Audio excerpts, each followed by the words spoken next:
Texto escrito por Viajero en el Tiempo.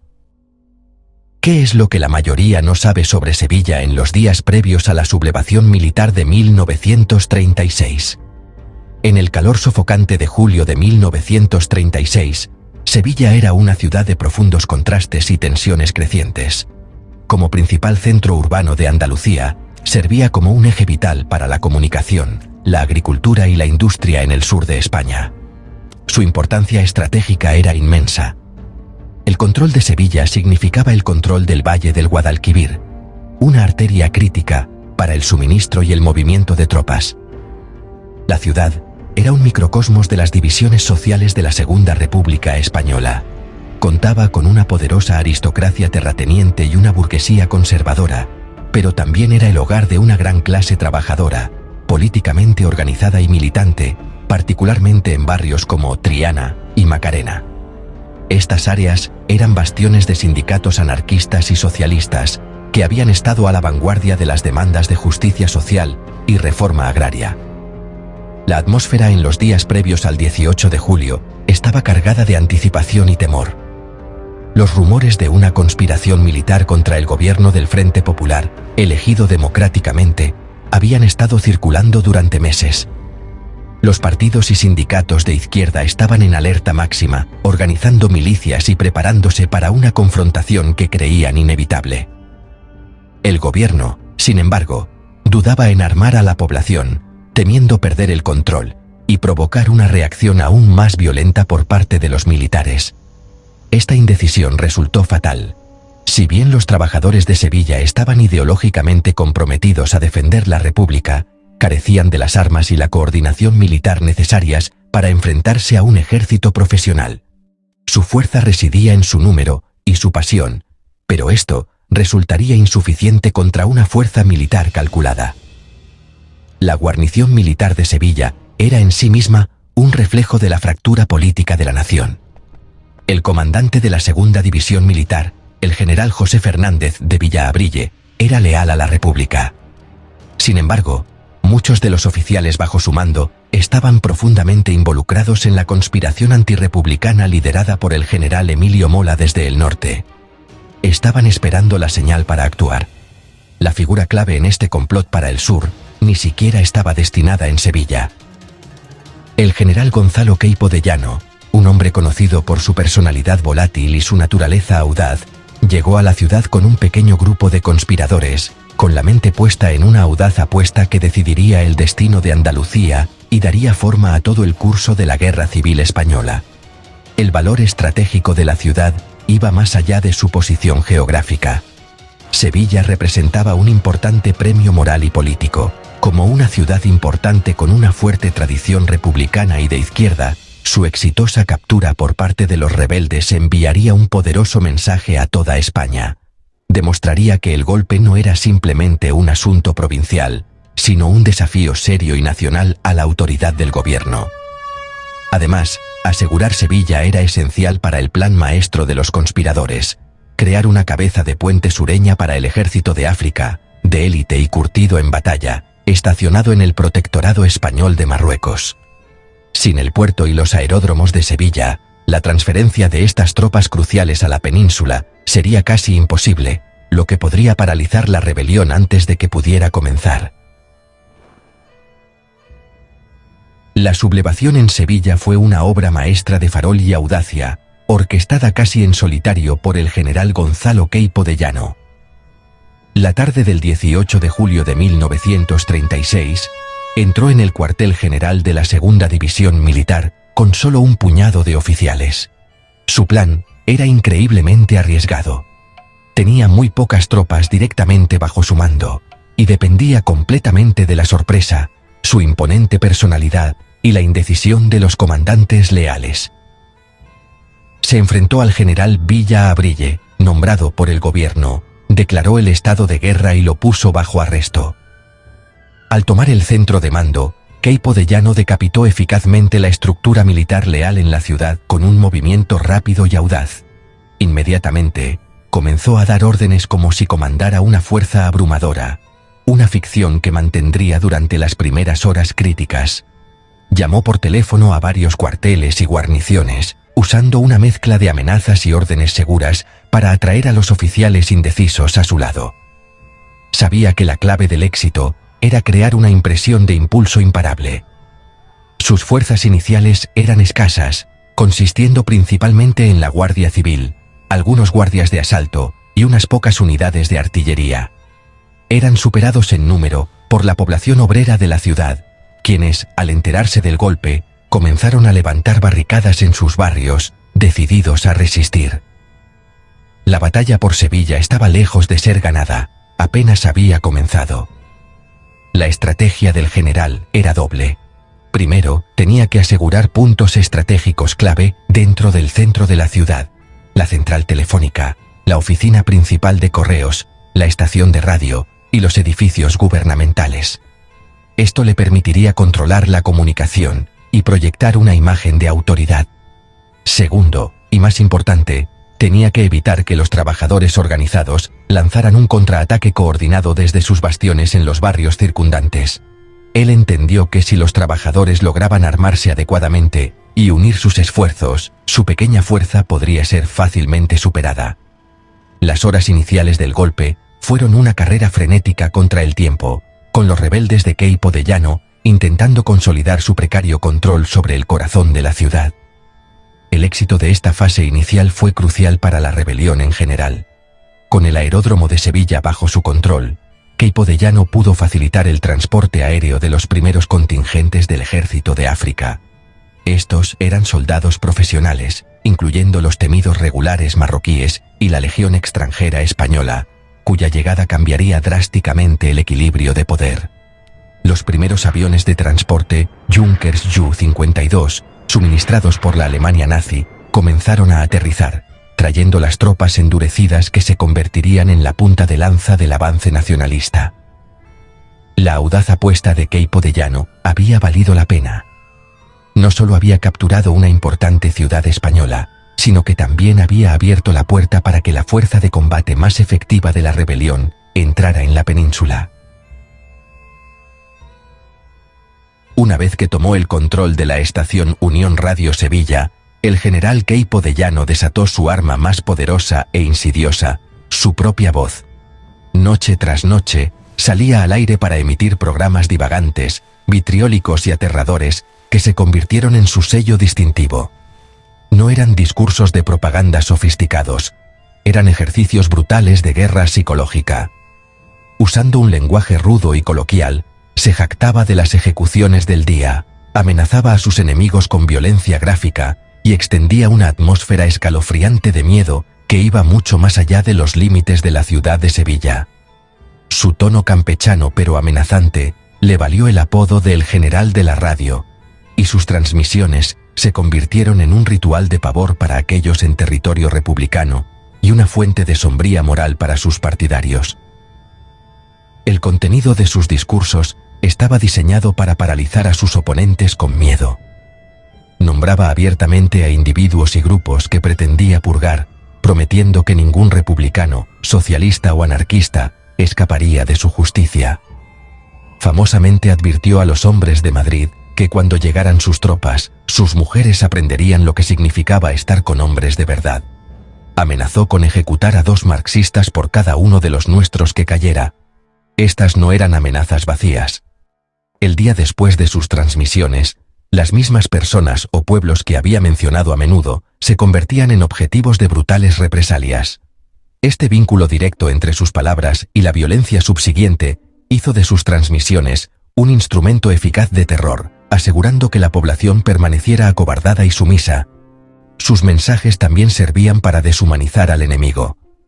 Se refería a los republicanos no como oponentes políticos, sino como chusma, rojos y animales, despojándolos de su humanidad y justificando su exterminio en la mente de sus seguidores. Mezclaba estas amenazas escalofriantes con anécdotas extrañas, chistes groseros y ataques personales a líderes republicanos, creando una personalidad surrealista y aterradora. Para aquellos acurrucados alrededor de sus radios en secreto, escuchando en territorio republicano, su voz se convirtió en un heraldo nocturno de la muerte. Era un recordatorio constante e inquietante de la brutalidad que les esperaba si las fuerzas nacionalistas avanzaban, desmoralizando eficazmente a la población civil e incluso a los soldados en el frente. Este uso de la radio fue una forma pionera de guerra moderna. Queipo de Llano entendió el poder del medio para sortear las barreras físicas e infiltrarse en la mente de la población. No necesitaba conquistar un pueblo físicamente si podía quebrar su espíritu con sus palabras. El terror que transmitía era una herramienta estratégica, tan calculada y deliberada como cualquier maniobra militar. Su objetivo era crear un ambiente donde el rumor, la sospecha y el miedo hicieran el trabajo de los soldados, volviendo a los vecinos unos contra otros y destrozando la cohesión social del bando republicano. Su reinado nocturno de terror en las ondas fue un componente fundamental de la conquista y un elemento clave en el establecimiento del nuevo y brutal orden en Andalucía. La violencia que siguió a la caída de Sevilla no fue un producto caótico de la guerra, fue una campaña de exterminio deliberada y sistemáticamente organizada. Queipo de Llano y sus subordinados establecieron una fría y burocrática maquinaria de represión diseñada para desmantelar la sociedad republicana desde sus cimientos. El objetivo no era simplemente derrotar a un ejército enemigo, sino eliminar una ideología política y social entera. Esta limpieza, o purga, fue metódica. Comenzó con la creación de escuadrones de la muerte, compuestos por falangistas, soldados y guardias civiles, que recorrían la ciudad y el campo circundante, actuando según listas de objetivos designados. Estas listas se elaboraban a partir de denuncias, registros de afiliación sindical e informantes locales. El arresto arbitrario se convirtió en una realidad diaria. Cualquiera sospechoso de tener simpatías republicanas, maestros, médicos, sindicalistas, jornaleros, incluso aquellos que simplemente habían votado por el Frente Popular, podía ser sacado de sus casas. Las prisiones se desbordaron y los rebeldes tuvieron que improvisar centros de detención en cines, almacenes y plazas de toros. Uno de los más infames fue el Cine Jáuregui, una prisión improvisada donde muchos, incluido el líder andaluz Blas Infante, pasaron sus últimas horas. Desde estos centros, los prisioneros eran a menudo sacados en sacas o traslados nocturnos, llevados a lugares remotos como las tapias del cementerio de la Macarena o los olivares a las afueras de la ciudad y ejecutados sin juicio. Sus cuerpos a menudo se dejaban en fosas comunes poco profundas. Esta represión no fue solo física, sino también social y económica. La propiedad de republicanos conocidos era confiscada. Los trabajadores eran purgados de sus empleos y los profesionales eran despojados de sus licencias. La humillación pública fue otra táctica común. Las mujeres, en particular, fueron blanco de violencia de género. Se les obligaba a beber aceite de ricino, se les rapaba la cabeza y se las paseaba por las calles como advertencia para otros. Esto tenía la intención de romper no solo a individuos, sino a familias y comunidades, destruyendo las redes sociales que habían apoyado a la República. El clima de terror era omnipresente, asegurando que el miedo, en lugar del consentimiento, sería el cimiento del nuevo régimen. El sistema fue diseñado para autoperpetuarse, dependiendo en gran medida de la participación pública a través de las denuncias. Los vecinos informaban sobre sus vecinos, a menudo para saldar cuentas personales, para ganarse el favor de las nuevas autoridades, o simplemente por miedo.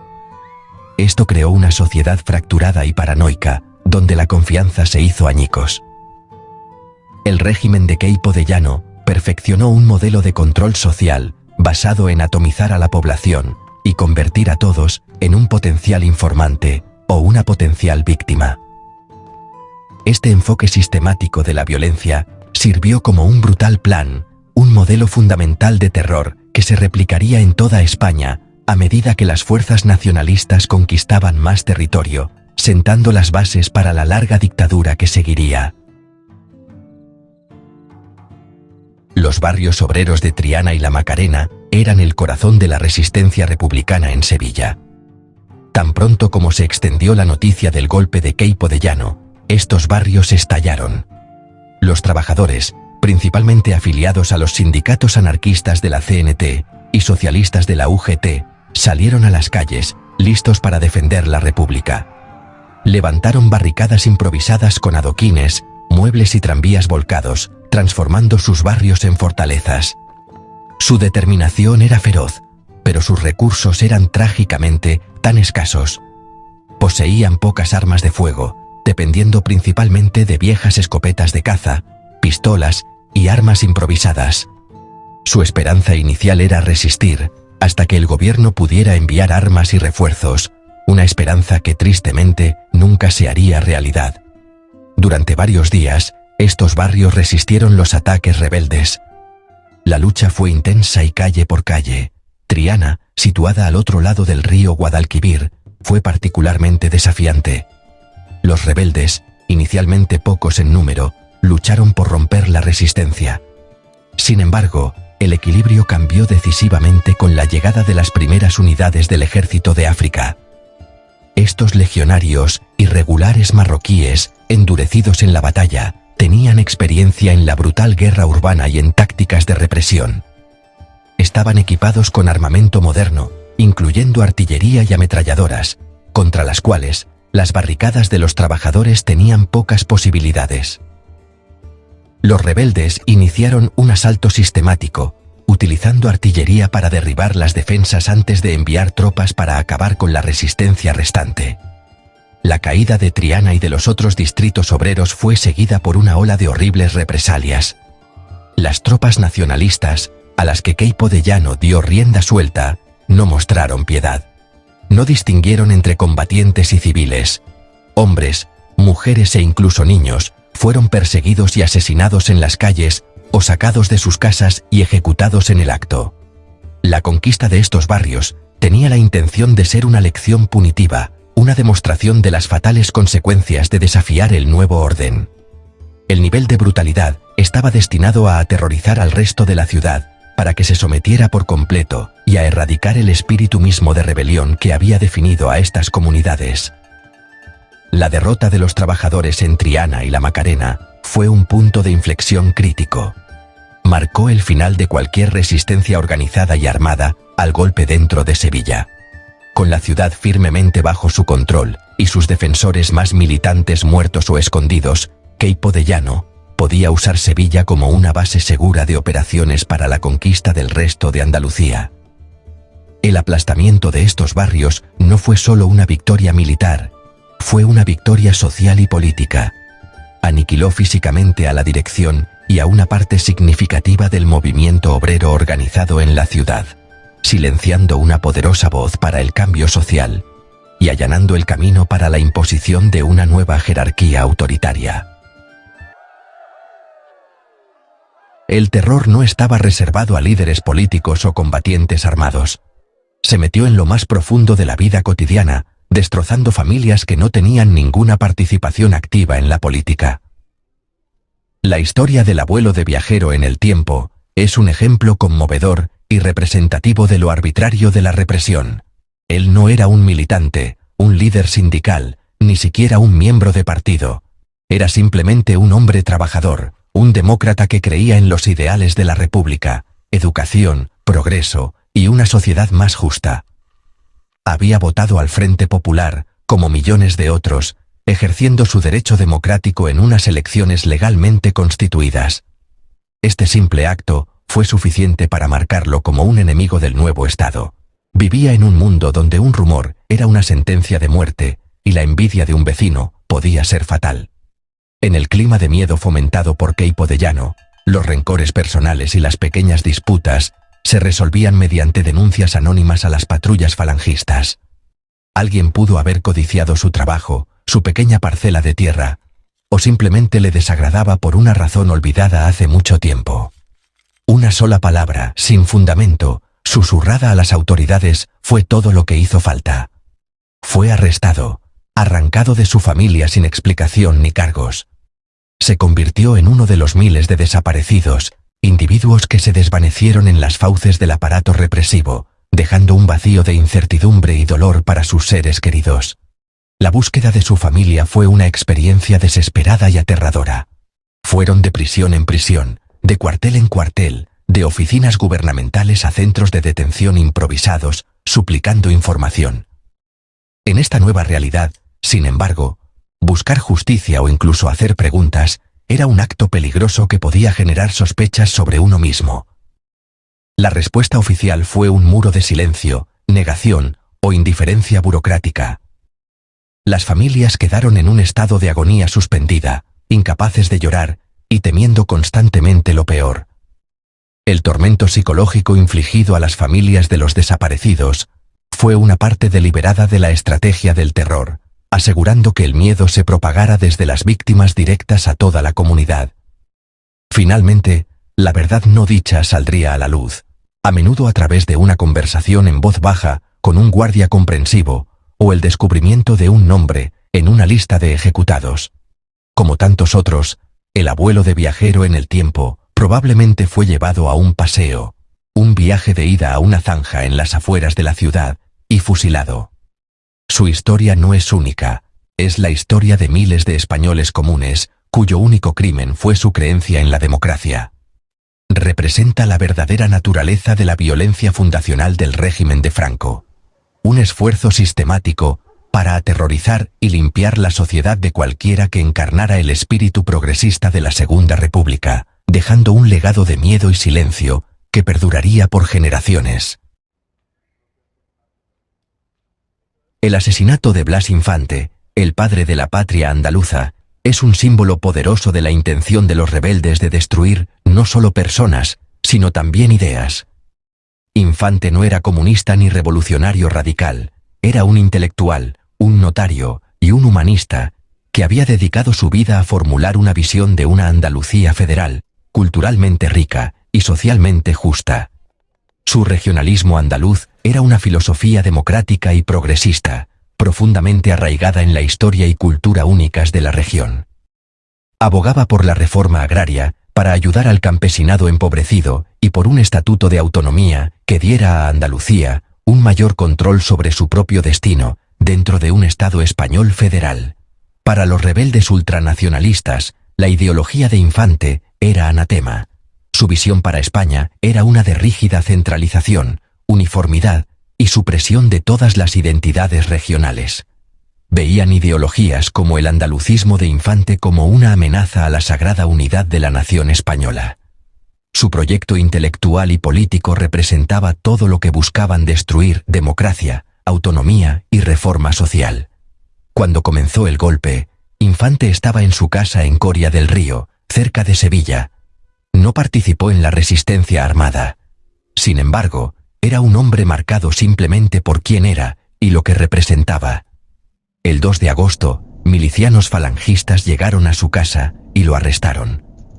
Fue llevado a Sevilla y encarcelado en el antiguo Cine Jáuregui, uno de los notorios centros de detención improvisados de la ciudad. Estuvo allí durante 9 días sin ningún tipo de proceso legal. Nunca fue acusado, nunca fue juzgado y nunca se le dio la oportunidad de defenderse. Su destino fue decidido desde el momento de su arresto. En la madrugada del 11 de agosto de 1936, Blas Infante fue sacado con un grupo de otros prisioneros. Fueron llevados al kilómetro 4 de la carretera de Carmona, un lugar que se volvería infame, y fueron fusilados. Su ejecución fue una declaración política deliberada. Al asesinar a Blas Infante, los rebeldes no solo estaban eliminando a un hombre, estaban intentando asesinar una idea. Buscaban decapitar el movimiento regionalista andaluz y borrar su legado intelectual y político de la historia. Su ejecución fue un mensaje claro de que ninguna forma de disidencia política, por pacífica o intelectual que fuera, sería tolerada. Demostró que la guerra del nuevo régimen no era solo contra oponentes armados, sino contra los propios conceptos de identidad regional, pluralismo democrático y justicia social. El asesinato del padre de la patria andaluza fue un acto fundacional de represión cultural y política, un brutal intento de forzar a Andalucía y a toda España a un molde monolítico y autoritario. La exitosa y brutal sumisión de Sevilla sirvió como un laboratorio y modelo crucial para la construcción del Estado franquista. Los métodos de conquista y control perfeccionados por Queipo de Llano en el verano de 1936 no fueron un caso aislado de violencia extrema, sino que se convirtieron en un plan sistemático aplicado en todo el país a medida que avanzaban los ejércitos nacionalistas. La estrategia se basaba en un principio claro.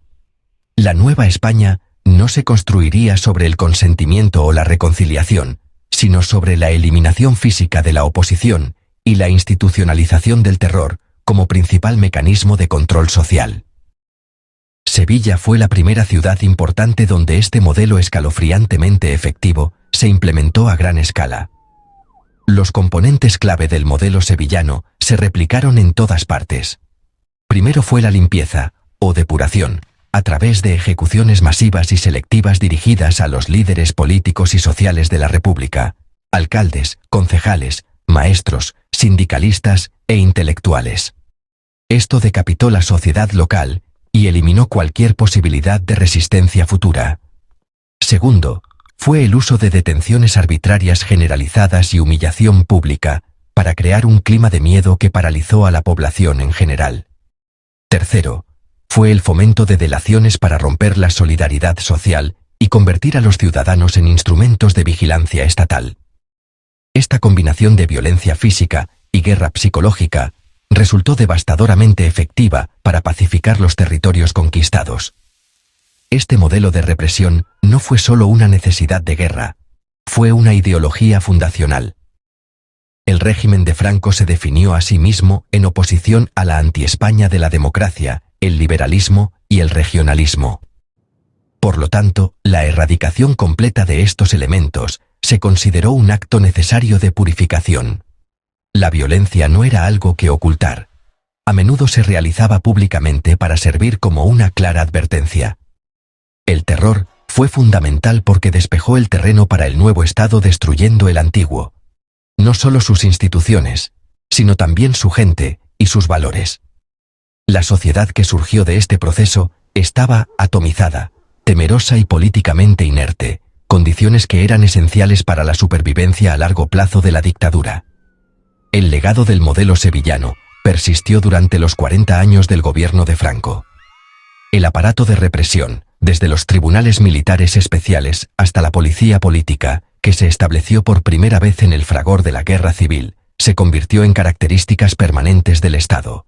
El miedo inculcado en los primeros meses en ciudades como Sevilla se mantuvo a través de décadas de vigilancia sistemática, censura y la amenaza siempre presente de castigo por cualquier forma de disidencia. El régimen de Franco no fue simplemente un gobierno que ganó una guerra, fue un sistema cuyas bases se sentaron en las fosas comunes y las comunidades aterrorizadas de lugares como Andalucía, creando una paz de los cementerios que definiría a España durante una generación. Hoy, en las vibrantes y soleadas calles de Sevilla, el oscuro legado de 1936 sigue proyectando una larga sombra. Durante décadas, la historia del levantamiento y la represión posterior fue enterrada bajo un silencio impuesto oficialmente, el Pacto del Olvido, que caracterizó la transición de España a la democracia. Los vencedores escribieron la historia, y Queipo de Llano fue honrado durante mucho tiempo como un héroe. Su tumba recibió un lugar de prominencia en la Basílica de la Macarena, irónicamente situada en uno de los mismos barrios que él había aplastado tan brutalmente. Para las familias de sus miles de víctimas, esto era una fuente de dolor profundo y continuo, un recordatorio diario de justicia denegada. La lucha por la memoria histórica se ha convertido en un tema social y político central en Sevilla y en toda España. La exhumación de los restos de Queipo de Llano de la Basílica en 2022, impulsada por las nuevas leyes de memoria histórica, fue un momento histórico. Simbolizó un cambio significativo en la narrativa pública, un rechazo a los honores otorgados a un hombre responsable de asesinatos en masa. Sin embargo, el proceso está lejos de completarse. Muchas fosas comunes en la provincia permanecen sin excavar, dejando a miles de familias aún buscando los restos de sus seres queridos. La lucha por localizar y dignificar a estas víctimas es una demanda central de las asociaciones de memoria histórica. La memoria de figuras como Blas Infante también ha sido un campo de batalla.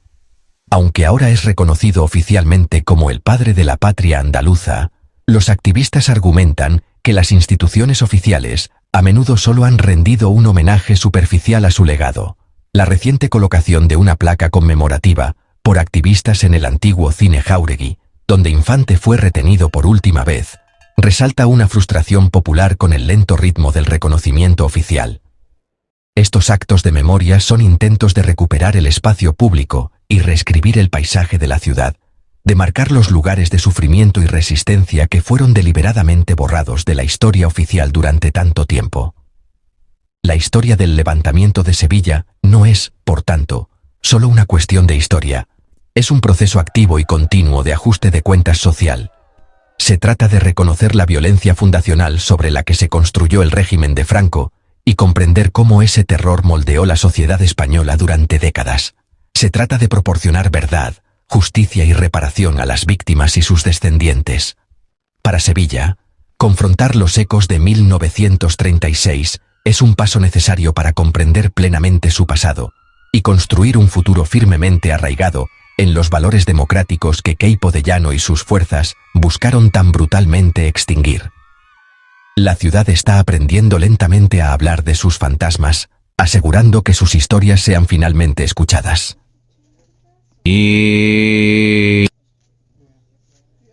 Narrador sin música de fondo. Fuentes consultadas para la realización de este capítulo. Preston, Paul. El Holocausto Español. Odio y exterminio en la Guerra Civil y después. Editorial Debate, 2011. Espinosa Maestre, Francisco. La columna de la muerte, el avance del ejército franquista de Sevilla a Badajoz. Editorial Crítica, 2003. Julia, Santos. Transición, historia de una política española, 1937-2017. Editorial Galaxia Gutenberg, 2017. Archivo Histórico Provincial de Sevilla. Testimonios recogidos por asociaciones de memoria histórica de Andalucía. Prensa local y nacional sobre la exhumación de Queipo de Llano y la memoria histórica en Sevilla.